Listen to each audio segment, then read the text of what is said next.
তুমি প্রোফাইল পিকচারে যাকে দেখো সে আমি নই। খেয়াল করে দেখো, ওই ছবিতে খুঁত নেই কোথাও। ওই ছবিটা সুন্দর। 10টা ছবি তোলার পরে সবচেয়ে সেরাটা যায় প্রোফাইলে। ওটাতে চোখের নিচের অর্ধ ডজন ভাঁজ নেই, 1.5 ইঞ্চি জুড়ে থাকা ডার্ক সার্কেল কিংবা মুখের এখানে সেখানে থাকা ব্রণের দাগ। তুমি বলো, ওসব ছাড়া মানুষ হয় নাকি? প্রোফাইলে টাঙানো ছবিটা চুলের শ্যাম্পু করার পরেই তোলা। বাস্তবে প্রতিদিন চুলে শ্যাম্পু করা থাকে না। বাস্তবে বেশিরভাগ সময় মাথায় কাকের বাসা হয়। মজা করে বলছি না। অমন অপরিপাটি চুল নিয়ে কোথাও বেশিক্ষণ ঠায় দাঁড়িয়ে থাকলে কাক এসে ডিম পেড়ে যেতেও পারে। ঠোঁটের কোণের চিলতে হাসি বাস্তবে সব সময় থাকে না। কপালে বিরক্তির ছাপ থাকে, চোখে মুখে বিতৃষ্ণার ছাপ থাকে, ঠোঁটে ফেটে যাওয়া দাগ থাকে, হাতে পায়ে রুক্ষতার ছাপ থাকে, গায়ে ঘামে ভেজা কাপড় থাকে, গর্তে ঢুকে যাওয়া চোখের নানান কাজের চাপ থাকে।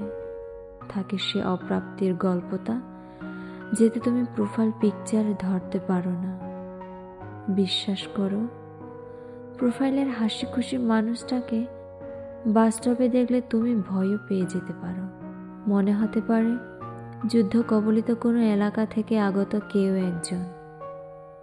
মনে হতে পারে দুর্ভিক্ষ কবলিত এলাকায় জীবন মৃত্যুর মুখোমুখি দাঁড়ানো কেউ একজন। মনে হতে পারে যাকে তুমি দেখেছ সে নয়, অন্য কেউ।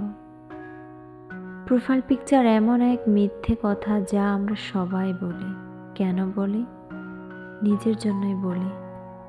জীবনের জাতাকলে পিষ্ট প্রত্যেকটা মানুষ একটু সময়ের জন্য হলেও নিজেকে সুখী সুন্দর দেখতে চায়। সুখী সুন্দর মুখ দেখতে সবারই ভালো লাগে। মনোবিজ্ঞানীরা বলেন, সুন্দর জামা কাপড় পরে থাকলে মানুষের আত্মবিশ্বাস বাড়ে, মন ভালো থাকে। আমরা সবাই নিজেদের মন ভালো রাখতে চাই, মিথ্যে করে হলেও চাই। নির্দিষ্ট কাউকে ঠকানোর উদ্দেশ্যে না হলেও এই চাওয়াতে দোষ দেখি না। তুমি যেন আবার ওই ছবি দেখে আমাকে বিচার করো না।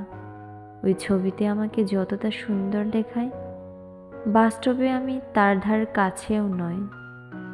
ওই ছবি দেখে ক্রাশ পর্যন্ত ঠিক আছে, ভুলেও ছবি দেখে আমাকে আবার ভালোবেসে ফেলো না। ফেঁসে যাবে, একদম ফেঁসে যাবে।